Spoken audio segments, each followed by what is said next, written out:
Algebra 2 students, in this video we will be looking at functions called step functions. Now, they have this name because their graphs, as you will see, look like stairs, okay? Or steps, I guess you could say.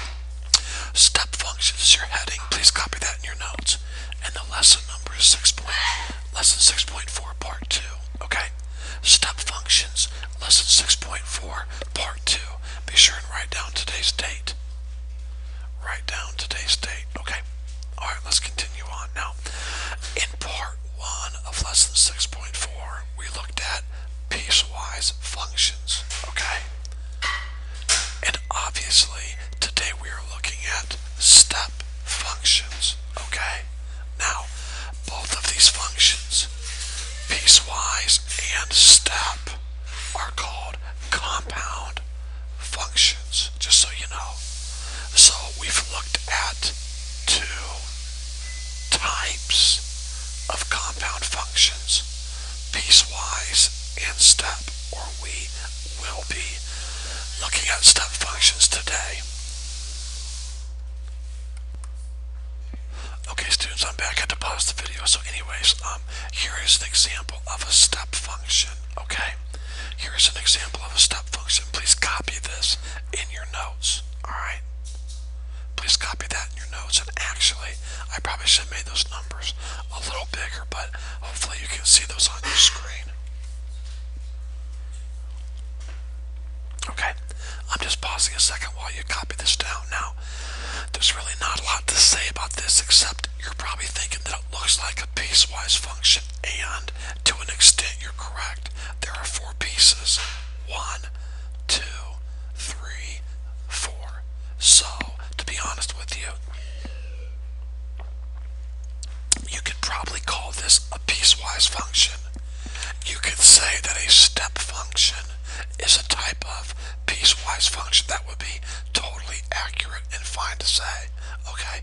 But in this book, they differentiate between the two, so that's fine, okay? So how do you know when you have a piecewise or a step function? Well, when you graph a step function, it looks like this. Or sometimes it'll be going down like this, and you'll see that in just a second, okay? So it looks like stair steps, so it's called a step function, okay? But anyways, not a lot to say here about this, except that we do have different parts, just like a piecewise function, okay? So hopefully by now you've copied this down. All that we're going to do today is graph this, and we're done. So this will be a pretty short video. Here we go. Now, this is the same piecewise function you just copied down, and here's what we do. First of all, like I've taught you before, go ahead and write down your 4 pieces, okay? So here we go. Your first piece is y equals 10. Your next piece is y equals 4. Your next piece is y equals 1. And your next piece is y equals negative 3. Now students, that's easy. Anyone can do that, okay? Now the next step is to graph each piece. So, y equals 10. Now remember, we've learned this whenever you have one variable all by itself. If it's y, you're going to have a horizontal line.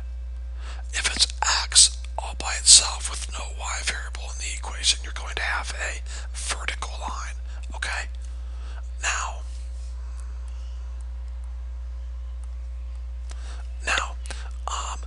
y equals 10. Well, this is 7. So let's extend our axis a little bit here. That's 7, so 8, 9, 10. So we have a red line going through 10 on the y-axis, alright? Right here. And there we go. Alright. Now, the only thing is, please watch this so carefully, students. Here's where the constraint comes in.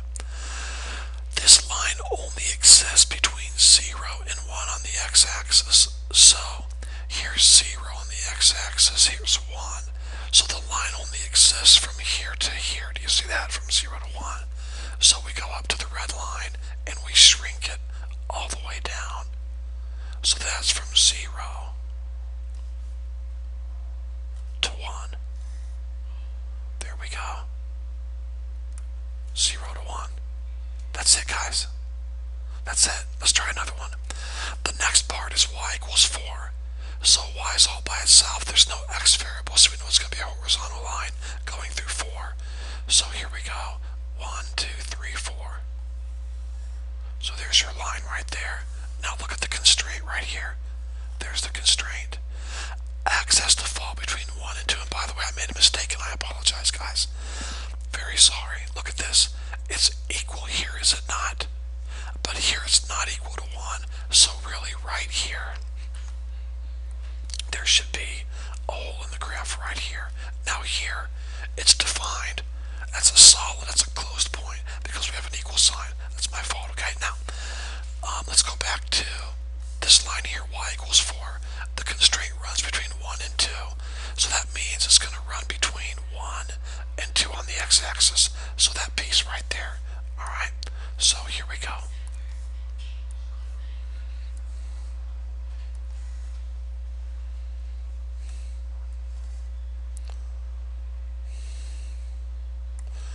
Now, don't forget we'll close this point here because at 1 there's an equal sign, 2 there's not, so we'll put an open point here.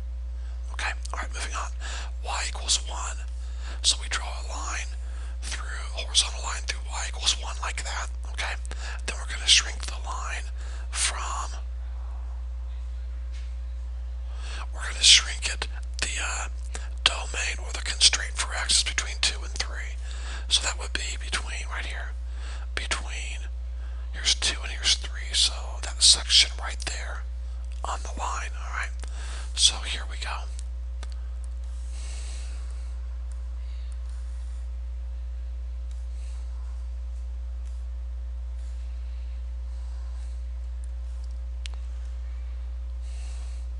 There's 2, and there's 3, alright? And then lastly, y equals negative 3, so there's the line right there. Obviously the constraint, or the domain, however you want to look at it, is going to run between 3 and 4. So 1, 2, 3, between 3 and 4, so right in here. So I'm going to shrink this line to 3 and 4, like that. And we'll put a closed point here and an open point here, and we're finished. And that's the entire video.